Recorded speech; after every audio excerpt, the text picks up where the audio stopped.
Have you ever thought about the idea of being alone in later years? Perhaps the key to true freedom lies in embracing old age.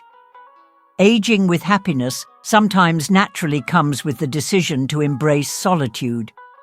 As we grow older, it's common to wonder whether being alone is better than being with someone else. In this video, we'll explore how being single might actually be one of the most liberating decisions you can make for your future. By the end of this video, you'll gain a new perspective on love, friendship, and independence that could reshape how you see yourself and your life ahead. We'll discuss how society's view of relationships might actually be a trap, and how accepting your independence can lead to a fulfilling life of self-discovery.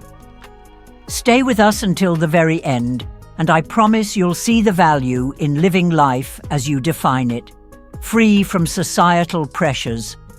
If this message resonates with you, be sure to like, share, and subscribe. Let's dive into what real freedom is all about and how we can redefine relationships in a way that benefits our personal well-being. If you enjoy this video, please give it a thumbs up to help me continue sharing insights on living fully at any age. As we age, we often find ourselves questioning the role of relationships. Should we choose to remain single, or is companionship essential? Many people face this dilemma as they get older, and it brings with it complex emotional and philosophical challenges. Here's something society rarely addresses. Being single later in life might just be the secret to finding true freedom and contentment. We'll explore the myths around aging and relationships and delve into why solitude could be one of your greatest gifts. Throughout this video, we'll help you explore what love and companionship truly mean to you. By the end, you'll have a fresh perspective on what the future could look like, empowered and driven by your own choices. If this message speaks to you, please don't hesitate to like, share, and subscribe for more life-changing ideas. Let's work together to uncover the real nature of personal fulfillment, connections, and love. In modern society, relationships have often been elevated to an almost sacred status. The idea that everyone should have a partner has become the ultimate goal for many. However, those who choose to be alone are sometimes seen as lacking or inadequate, as if being single equates to failure. But here's the truth. Upon closer inspection, the idea of a perfect relationship is often just a myth that many follow without questioning.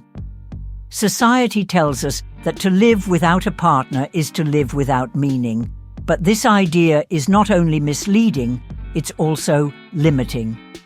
People are born free. We live free, and we die free. Every expectation society places on us regarding relationships is circumstantial, an illusion based on external pressures. When we take a step back and truly observe, we realize that many people are trapped in relationships they no longer want or need. They continue pretending to be happy because to admit that they might be better off alone would mean confronting their own mistakes and regrets. Society often pressures us into relationships out of habit. From a young age, we're taught that this is just the way things are done, and we follow this path without questioning whether it's really what we want. This societal norm encourages us to stay in relationships that no longer fulfill us, selling us the idea of love that isn't real. What many of us don't realize is that relationships, when based on the wrong motivations, can feel like a cage, beautifully decorated with illusions, but ultimately holding us back. Sure, at first, everything might seem exciting, sparks and fireworks, but when that initial excitement fades, what remains is often just a slow burn of unmet expectations and feelings of emptiness.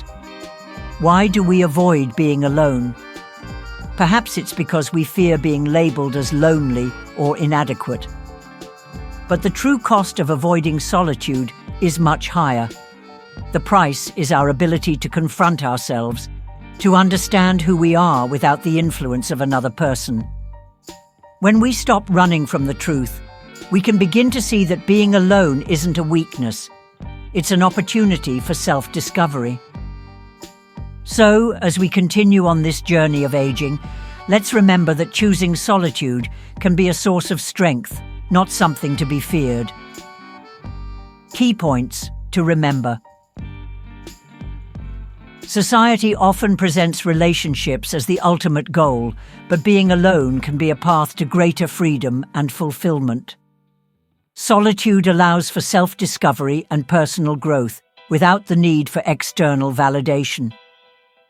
Many people remain in relationships out of habit or fear of loneliness, but true independence and happiness come from embracing solitude and redefining love on your own terms. Performance. What had previously been a real connection has now devolved. Now, the search for connection has turned into a performance, like we're engaging in ego-driven theatre games, where the objective isn't sincere company, but a flimsy performance for attention. We've turned away from looking for strong, real ties, and instead entered a social game where the one lying the best is the winner. Romance and the lies we tell. Romance is interesting, especially when we consider how many connections begin on the basis of lies. These lies help us to see ourselves, though sometimes far from reality. We strive to wow right from the start, tossing out jokes and showing our most beautiful selves. But eventually, when things fall apart, we wonder, why should we have expected anything real from a relationship built on lies? The deception at the beginning. If you think love will make everything right later on, here's a grim reality. Love can't solve everything. In fact, it throws things off. What we call passionate love is often just a socially approved form of possession. We've been taught that love is about need, that to be happy, you really need someone else by your side. But here's the issue. If you require someone to be happy, then you've already lost. You've disconnected from yourself and handed your power away. Being alone versus being with someone. The real problem isn't being alone. It's cohabiting with someone who makes you feel emptier and more disconnected from your true self. This, as you'll see, is personal. The real tragedy that people sometimes refer to as finding your other half suggests that you entered this world incomplete, as though you were born with something lacking and that you must have someone else to make you whole. Personally, I would rather stay without the so-called other half. Social pressure and expectations. Social forces compel us into relationships with the same force that drives us to buy life insurance. And if you don't have someone, society treats you like you're some kind of abnormality, like there's something wrong with you. But the absurdity lies not in being by yourself, but in seeking company out of concern for criticism from others. Romantic love has evolved into an artificial need, something you don't really seek because you adore the other person, but because society has created this expectation. The reality of modern relationships. Love is not born from the anxiety of being alone. It comes from the freedom of realizing true serenity with yourself. Many people stay in empty relationships because they're afraid of being alone. But here's the irony.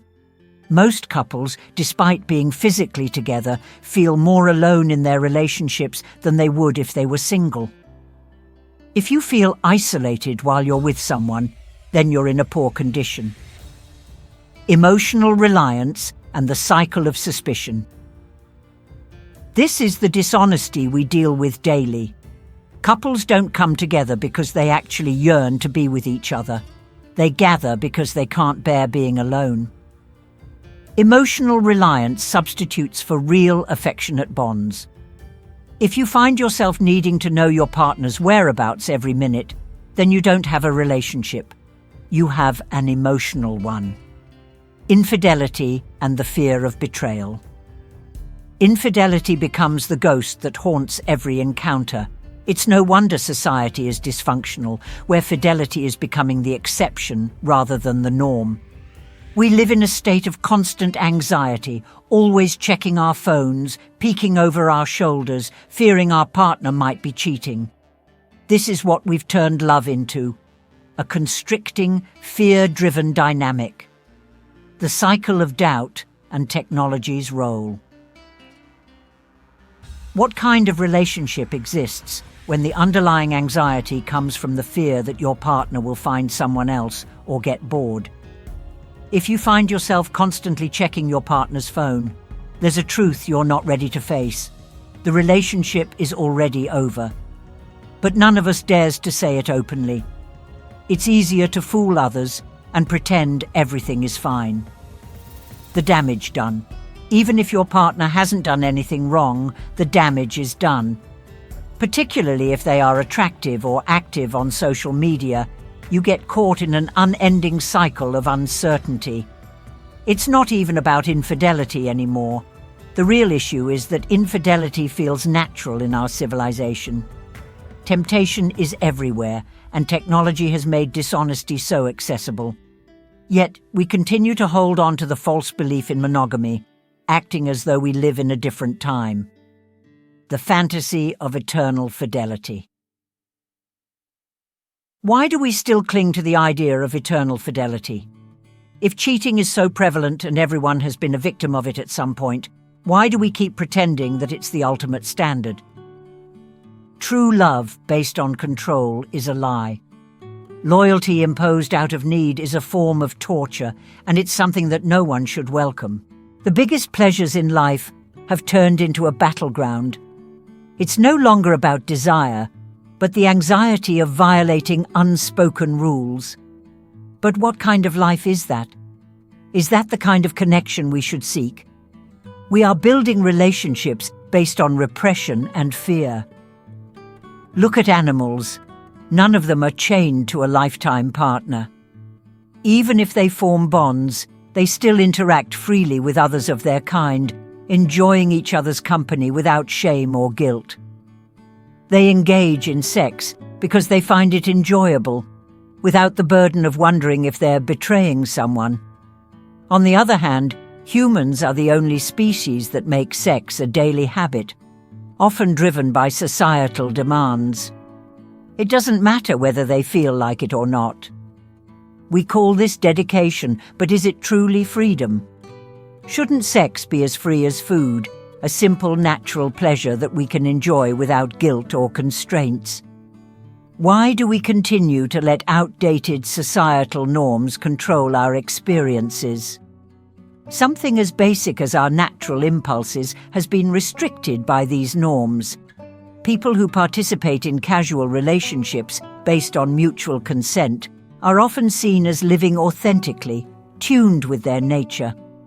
But for those who choose to experience intimacy freely, there's a silent danger.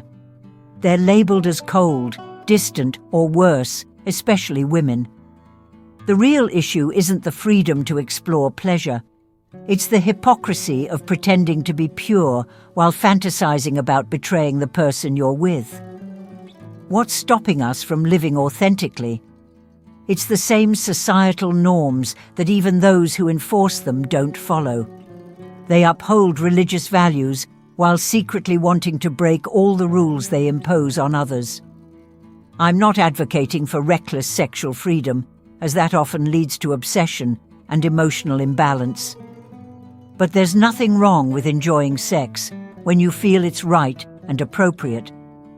We've been taught to view sex outside of a committed relationship as sinful. But what's truly sinful? It's pressing ourselves into relationships we don't want or need simply because society says so. The demand for obligatory fidelity is perhaps the most ridiculous prison we've built for ourselves. Here lies the enormous hypocrisy. Those who talk most about monogamy are often the ones battling their instincts the hardest. They are burdened by the chains they created and suffocating, even though deep down they know it's unhealthy. The truth is simple. Forced monogamy creates conflict, not because it's based on human desire, but because it goes against our natural instincts. Just as we need air to breathe, suppressing our natural desires only makes them stronger. The more you try to suppress what's natural, the more it consumes you. I've warned before about the dangers of neglecting our own needs. If you choose to spend your life with someone, it should be because you share a vision, a project, and mutual respect, not because you think they complete you. Love based on dependency is fragile. Relationships shouldn't be about giving up yourself for someone else. True love is about connection, mutual respect, and shared goals. The problem isn't about having a partner just because society says that's the norm. The pressure to conform leads to dissatisfaction. It's amazing how some people still believe that following societal conventions will lead to emotional fulfillment. These are often the same people who unquestioningly trust governments and institutions, despite clear evidence to the contrary. True freedom begins when you stop playing the societal game. If reading this makes you uncomfortable, it may be because deep down you know I'm right. Many people claim that fidelity is the ultimate act of love, but what they overlook is that often fidelity comes from fear. Fear of losing the other person, fear of boredom, worry that someone else might provide what you can't. For many modern relationships, fidelity is more of a performance, masking insecurity. How can you truly experience love if it's driven by the need to control? We live in a society where checking phones and monitoring each other's actions is normal.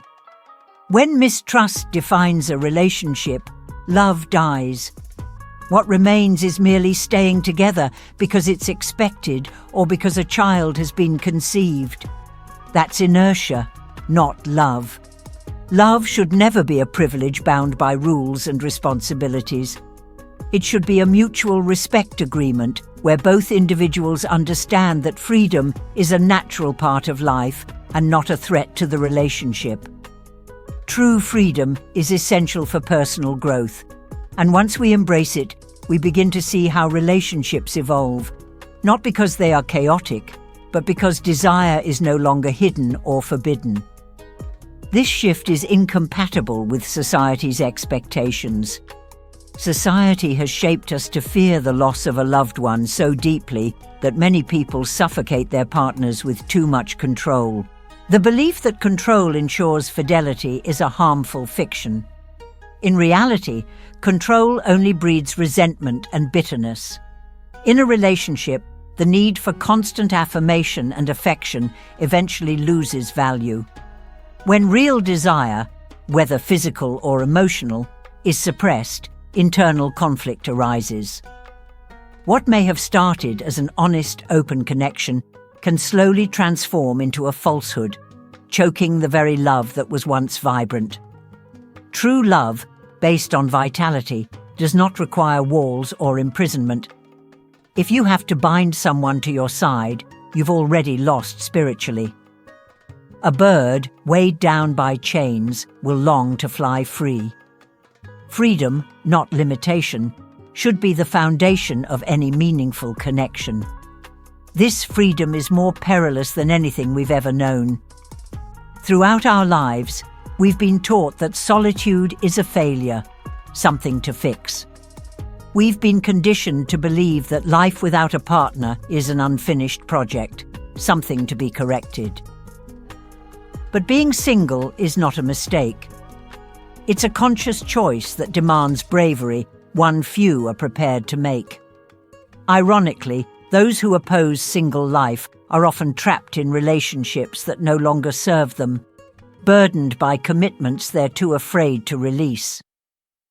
The idea that coupledom is the default is a social construct that stifles our growth. True human nature is freedom, the freedom to be ourselves, independent of social expectations. Animals remind us of this. Wolves hunt in packs, but lions live alone. They sleep together, but there are no lasting emotional contracts. They embody a freedom we often overlook. Only humans have created a perpetual pact from love, a loop that denies our most fundamental right, the right to exist freely. Emma Goldman once said that the worst form of enslavement is when the slave enjoys their chains. This is how many of us live today. Loving partnerships may offer comfort, but deep down, we understand that security is just a cleverly built prison.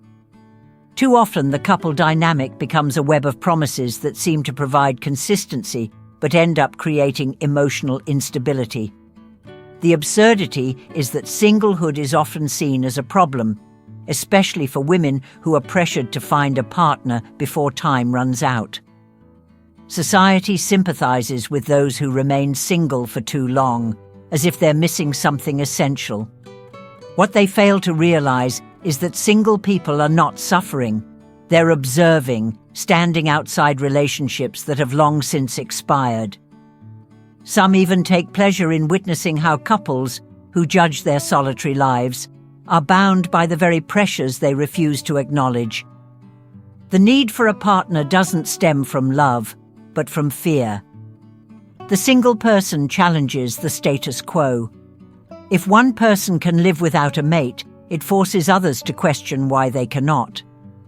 The solitary person becomes proof that affection is not always necessary, that for some, freedom is more fulfilling than the security a partner could offer.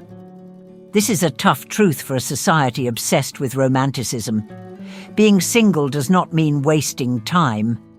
The lack of a partner is often an abundance of something else, self-respect.